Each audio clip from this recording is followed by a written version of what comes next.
Kembali lagi dengan saya semuanya di channel inspiratif ini.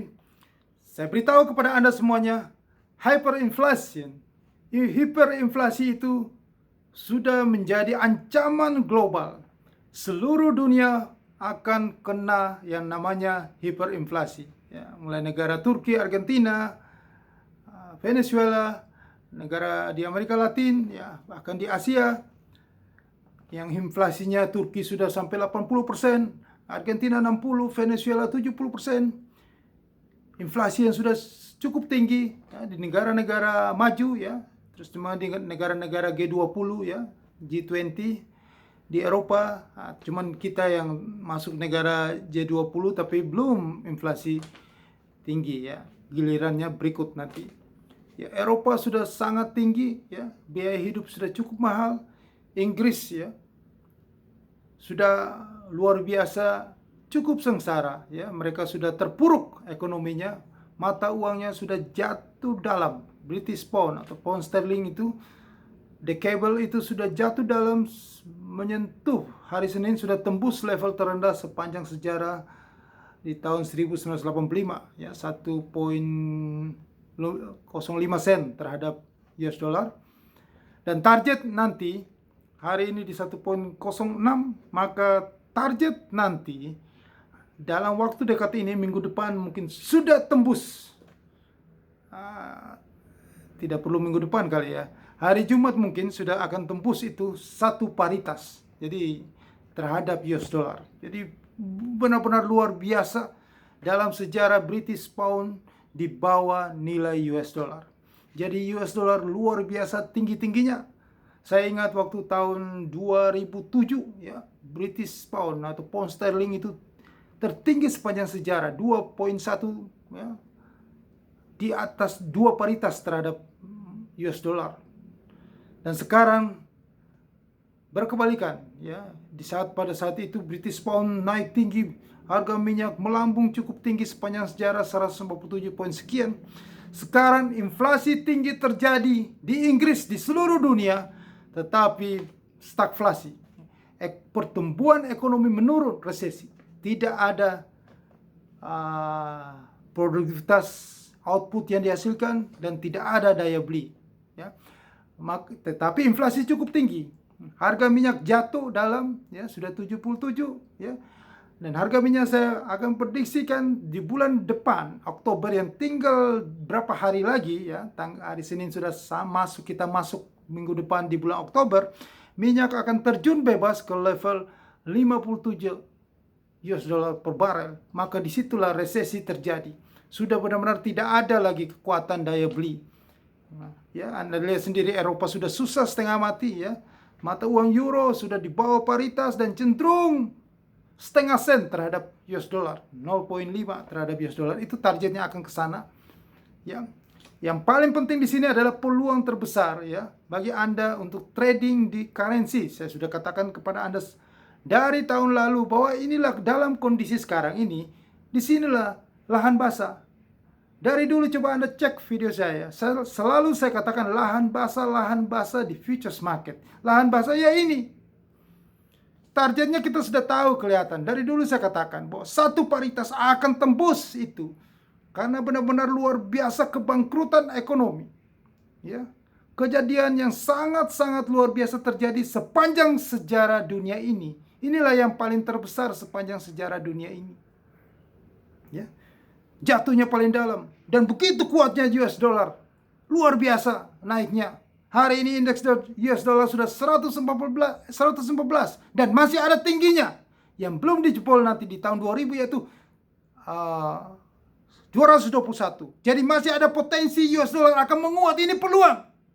Maka semua aset-aset di dunia ini yang melawan US dollar itu akan menuju karam, akan terjun bebas. Seperti kripto atau Bitcoin. Itu udah inilah yang saya mau kasih pandangan kepada Anda semua. Jangan Anda pikir bahwa mereka sudah investor besar, mereka sudah kaya raya, punya aset besar. Mereka itu orang pintar. Belum tentu. Karena kebencian mereka melawan US dollar. Mereka pikir dengan uang baru, uang-uang yang gak jelas, uang-uang dengan angka-angka itu bisa melawan US dollar, kripto gitu. Bagaimana bisa melawan yang sebuah negara yang sudah dicap sebagai safe haven? US dollar adalah safe haven. Di tengah ketidakpastian ekonomi dunia, semua mata, semua hati, semua pikiran orang di seluruh dunia itu menuju kepada apa? Dolar, dolar. Dolar, ada banyak dolar, ada Hong Kong dolar, ada Singapura dolar. Tetapi yang menjadi safe haven adalah US dollar, Amerika dolar, US dollar. Di dalam mata uang dolar itu ditulis, in God we trust. Dolar, hanya Tuhanlah kami percaya. Dolar itu adalah raja dunia. Dolar itu adalah Tuhan dunia. Dialah yang mengatur dunia ini. Dan jika dia sakit, maka semua dunia akan kena sakit. Dia berbahagia, semua dunia akan berbahagia. Jika dolar dicetak yang banyak, dibanjiri di pasar, maka itulah kebahagiaan yang akan menyebar ke seluruh dunia sampai ke Indonesia.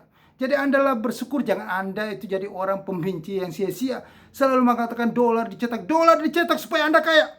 Kalau dolar tidak dicetak yang banyak, diberikan stimulus yang banyak, dipompa itu ekonomi dunia, maka tidak ada orang-orang kaya baru. Tidak ada semodel Elon Musk yang bisa asetnya bisa sampai 280 triliun US dollar, Bill Gates, Jeff Bezos. Tidak ada seperti itu. Dan tidak ada seperti di China yang sekarang sudah mulai cetak-cetak duit. Karena China cetak duit, maka timbullah orang-orang kaya luar biasa di China. Indonesia pun juga begitu. Itu karena cetak duit. Jangan Anda salah pemahaman. Jangan itu karena terlalu banyak konsumsi channel-channel yang tidak mengedukasi yang benar, memundurkan pikiran Anda. Cetak duit membuat muncullah orang kaya baru. Anda bisa kaya karena cetak duit. Karena duit semakin lebih banyak di dalam ekonomi ini, di dalam pasar ini, sehingga muncullah. Maka itu berjuanglah menjadi orang kaya. Carilah tempat yang tepat, aset yang tepat yang bisa membuat Anda kaya. Nah, itulah butuh kecerdasan. Kecerdasan adalah di saat kondisi saat ini, jangan Anda trading saham. Anda itu trading saham bagus, tapi salah. Salah waktu, salah tempat. Jika Anda trading saham di kondisi saat ini. Inilah ilmu yang saya sudah kasih tahu dari tahun lalu. Kalau masih ada yang tidak percaya lagi dengan channel ini, dengan ilmu yang saya sampaikan ini, ya itu memang sudah takdir Anda. Memang Anda tidak bisa diciptakan untuk jadi kaya. Disinilah tempat Anda dibikin wawasan baru untuk Anda mendapatkan nasib yang baru di sini. Inilah kesempatan di saat kondisi saat ini, ada peluang yang terbesar adalah Anda trading di futures market yang saya sudah kasih tahu kepada Anda itu. Ya, peluang luar biasa, Anda harus manfaatkan ini. Jangan Anda sia-siakan kesempatan ini yang jarang Anda dapatkan, mungkin 1 dekade lagi. Cukup lama peluang ini. Sentimen market, sentimen global ini jarang Anda dapat. Yang kita sudah bisa membaca. Saya sudah bisa membaca dari tahun lalu. Bayangin aja, harga-harga mata uang, harga komoditi dari tahun lalu itu sangat tinggi sekali. Jika Anda itu sudah trust dengan saya, maka Anda sudah kaya di saat bulan ini. Di saat jatuhnya dalam seperti ini. Itu memang kadang-kadang kita itu butuh trust. Karena trust lah yang membuat Anda kaya. Dalam bisnis itu hanya yang pertama adalah bukan orang itu pandai. Apa itu urusan nomor sekian-sekian belakang. Tetapi trust. Anda tidak trust, Anda hilangin kesempatan itu. Dan lucunya di Indonesia, mereka lebih trust kepada itu yang tukang-tukang tipu itu, ya. Yang bikin skema ponzi, yang money game, yang logika nggak masuk akal, dikasih fantastis pendapatan pasti, ya. Akhirnya semuanya masuk ke jurang, dibawa ke gerbong. Seperti lagi ada sesuatu aset yang bukan punya fundamental yang bagus, ya hanya ya nggak jelas, cuma transfer murah apa semua yang nggak jelas-jelas, namanya juga aneh-aneh, tetapi itu disukai banyak orang, apalagi anak milenial, diborong, dibeli. Akhirnya sekarang katanya ada salah satu komentar, saya menyesal sekarang sudah menjadi abu, saya beli-beli terus sekarang jadi abu. Itulah karena apa? Karena kurang kecerdasan dan ya itulah percaya ke tempat yang salah. Kalau Anda mau percaya seseorang, kalau Anda mau naik pesawat, Anda harus melihat jam terbang seorang pilot itu. Kalau pilot itu baru lulus, apakah Anda berani naik pesawat itu? luar biasa Anda, ya. Anda tabrak itu gunung. Oke, di sini saya mau kasih tahu informasi yang penting di sini bahwa tidak ada satu negara pun di dunia ini nanti yang luput dari yang namanya hiperinflasi. Semua akan kena inflasi. Tinggal waktu saja. Cepat atau lambat akan merembet, kena, negaranya akan kena. Mau segala daya upaya dibendung, ya, entah dinaikin suku bunga, ya, dilakukan dengan yang di saat ini dilakukan di Indonesia, ya.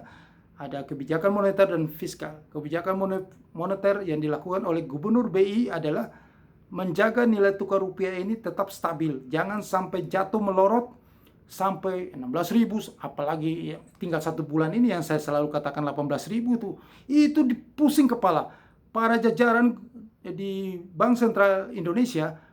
Bagaimana daya upaya mereka lakukan untuk menjaga dolar itu jangan sampai likuiditasnya berkurang. Jangan sampai apa tuh lagi, masalah kepanikan atau masalah, jangan, jadi dolar itu agak stabil. Bagaimana diintervensi, ya, dijual lagi obligasi supaya kepercayaan uang itu masuk ke Indonesia, terus dolar itu jangan lari keluar, terbang, outflow, sehingga memperlemah nilai tukar rupiah. Akhirnya kalau rupiah semakin lemah, maka ekonomi kita dipastikan pasti jeblok, inflasi pasti tinggi. Kenapa? Karena dari sisi import kita barang-barang akan sangat mahal sekali, dan itu mengganggu, otomatis sudah mengganggu produksi industri-industri besar. Karena kita di Indonesia ini lebih besar kandungan importnya daripada barang-barang, dan barang-barang impor itu tidak bisa diganti dengan barang-barang yang dari lokal. Tetap kita masih memerlukan import. Maka ini adalah tanda-tanda kematian ekonomi di Indonesia. Tanda-tanda gawat di depan mata. Ya, kebijakan fiskal yang dilakukan oleh pemerintah adalah menstabilkan harga-harga. Ya, ya, sekarang kalau misalnya BBM naik, itu inflasi naik. Pemerintah memberikan itu bansos, bantuan supaya rakyat bawah bisa punya kekuatan daya beli untuk berbelanja, ditambah sama bantuan untuk pekerja yang gajinya berapa itu ditambah lagi gitu loh, supaya bisa belanja, ya, bisa belanja. Terus harga-harga barang, nah inilah yang jadi masalah.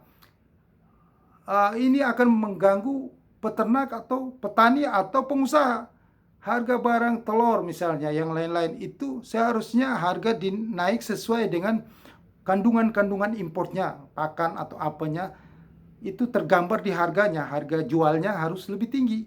Tetapi pemerintah melakukan operasi pasar lagi untuk menekan harga itu lagi, memproduksi dengan budget APBN, sehingga di sini adalah mengganggu usaha, kelancaran usaha, dan ujung-ujungnya kalau sampai usaha itu bangkrut, maka terjadi juga PHK. PHK itu akan terjadi ke rumah tangga. Rumah tangga akan kekurangan duit untuk belanja.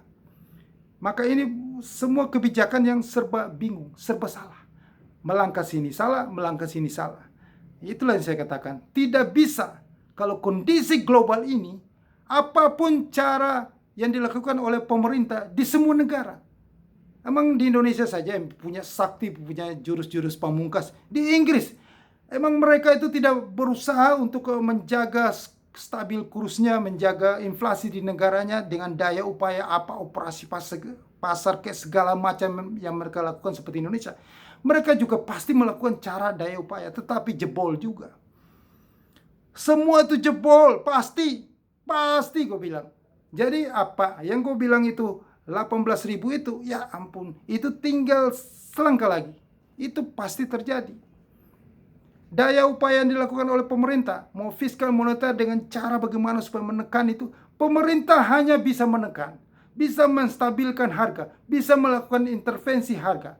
Ini dari lapangan banteng, mereka hanya bisa dengan operasi pasar segala jajaran menteri untuk menstabilkan harga di lokal, seperti barang-barang di lokal, seperti cabai, ya, minyak sawit, minyak goreng, ya, telur, apa ya, atau barang apa saja yang di lokal, mereka bisa stabilkan harga. Tetapi Yang satu masalah yang besar adalah tidak bisa stabilkan harga di luar. Maka impor itu akan mahal. Kalau impor mahal itu cenderung, apalagi ini dan rupiah dan dolar ini, mereka tidak bisa menstabilkan itu dolar. Buktinya, negara yang nomor 2 terkaya di dunia, ekonominya maju pesat, pembeli terbesar barang-barang di Asia, China, itu saja mata uangnya sudah jatuh dalam terhadap US dollar. Data hari ini sudah lemah sepanjang tahun 2008, terendah sejak China Yuan itu sudah terendah sejak tahun 2008. Mata uang di negara Asia Tenggara, Baht Thailand sudah jatuh dalam. Semua itu sudah jatuh dalam, kecuali masih stabil dolar Singapura dan Hong Kong dolar di Asia. Tetapi, dan ini satu rupiah. Tapi semua di seluruh dunia tidak luput jatuh dari US dollar. Nah, satu lagi warningnya adalah Baht Thailand. Baht Thailand itu kita ingat sejarah dulu tahun 1997.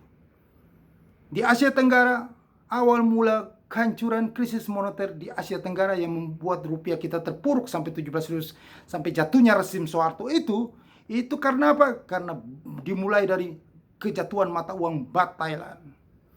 Jadi ya sudah dekat-dekat ya, ini Baht Thailand sudah jatuh ya, bentar lagi merembet ke rupiah. Ya, Anda tunggu tanggal mainnya, yaitu Oktober 2022. Tinggal beberapa hari lagi masuk Oktober, Senin sudah huru hara, hancur besar itu, rupiah akan jatuh dalam. Ini kita bicara fakta logika secara ekonomi. Karena tidak bisa satu negara pun membendung ini kekuatan pasar, sentimen global, sentimen market secara global, kepanikan, ketakutan. Ya, karena apa? Uang itu tidak punya nasionalisme. Uang itu akan mencari tempat. Di semua negara orang-orang kaya yang punya uang itu akan mencari tempat yang bisa. Karena kita ini sudah hidup di dalam dunia kapitalis. Kita hanya mencari tempat yang bisa menguntungkan kita, yang bisa membuat kita aman. Itu bukan nasionalisme, tapi kita mencari aman untuk diri kita. Ya. Maka di China pun, ya, yang masih sistem komunis, sudah diintervensi, ya. China Yuan itu pemerintahnya sudah melakukan segala cara untuk intervensi, ya, menstabilkan nilai tukar yuan, ya, dengan memperlakukan risk reserve requirement ratio untuk semua institusi finansial di China supaya membeli valuta asing melalui kontrak forward menjadi naik 20% dari nol, ya, yang dimulai dari hari ini dilakukan. Tapi itu tidak sukses, tidak akan berhasil. China Yuan tetap terpuruk. Itu di China loh. Apalagi kita di Indonesia. Pemerintah bisa melakukan stabilnya harga supaya inflasi jangan tinggi. Tapi satu yang pemerintah tidak bisa adalah The Fed. Amerika Serikat menaikkan suku bunga lagi. Negara Eropa menaikkan suku bunga. Semua negara menaikkan suku bunga. Berarti global suku bunga sudah tinggi. Berarti semua adalah pertarungan untuk memasukkan duit kembali, investasi ke bank. Masuk semuanya. Nah, kalau US dollar suku bunganya sudah 3,25. Rupiah sekarang 4,25. Berarti selisih tipis hanya 1%. Cenderung itu akan capital outflow akan lari terus keluar. Ya. Kalau capital outflow keluar terus, maka rupiah makin lemah. Kalau rupiah makin lemah, maka inflasi sudah pasti terjadi. Karena pemerintah tidak bisa mengintervensi harga-harga barang komoditi di luar sana. Tidak bisa. Maka perusahaan-perusahaan, manufaktur, apa segala macam, pokoknya yang kandungan impor itu akan siap-siap mendekati gulung tikar, akan setengah mati berusaha. Dia tidak bisa menjual barang dia dengan harga yang tinggi di sini karena pemerintah selalu melakukan intervensi itu menekan inflasi itu. Maka dia tidak bisa berusaha. Kecenderungan tutup pabrik. Nanti Anda akan lihat berita banyak sekali usaha-usaha yang tutup bangkrut karena kondisi hiperinflasi ini. yang gawat ini dan kebijakan-kebijakan di dalam negeri yang saling ya gitulah, saling satu menekan sini, satu sana. Akhirnya pengusahanya kena korbannya. Akhirnya kalau usaha itu bangkrut, maka banyak sekali pengangguran yang muncul. Itulah yang namanya kan di dunia sudah memprediksi akan mulai dari Goldman Sachs, dari IMF, Bank Dunia, bahwa pertumbuhan ekonomi 2023 akan seluruh dunia global itu cuma 1%. Maka itu akan terjadi. Pertumbuhan ekonomi turun 1% karena perusahaan-perusahaan banyak yang bangkrut, banyak yang mengurangi produksinya. Ya kalau sudah perusahaan kalau sudah mengurangi produksi, mendingan gak usah produksi lagi, tutup aja. Maka ekonomi menurun, semuanya lemah di seluruh dunia. Maka dunia gelap itu terjadi di 2023, puncaknya startingnya itu di Oktober besok ini, di 2022 ini jatuhnya dalam. Nah, inilah fenomena yang terjadi. Cepat atau lambat rupiah pasti jatuh, karena pemerintah tidak bisa mengatur itu harga-harga komoditi di luar. Pemerintah China, negara-negara maju aja tidak mampu, apalagi kita Indonesia. Itu logika, kita bicara ini logika, kita tidak usah bicara yang terlalu ini, pakai logika aja deh kalau bicara. Ya, kita kan bukan negara maju, kita negara statusnya negara berkembang. Dampak besarnya kalau negara maju susah, maka negara berkembang ini yang mendapatkan limpahan berkat dari negara maju berkurang, maka kita akan terpuruk. Maka hati-hati Anda, saya kasih tahu, kalau Anda masih beli saham lagi, turun beli, ya siap-siap aja. Anda akan ya udah, itu seperti ada yang mengatakan jadi abu baru menyesal. Menyesal selalu di belakang, ya.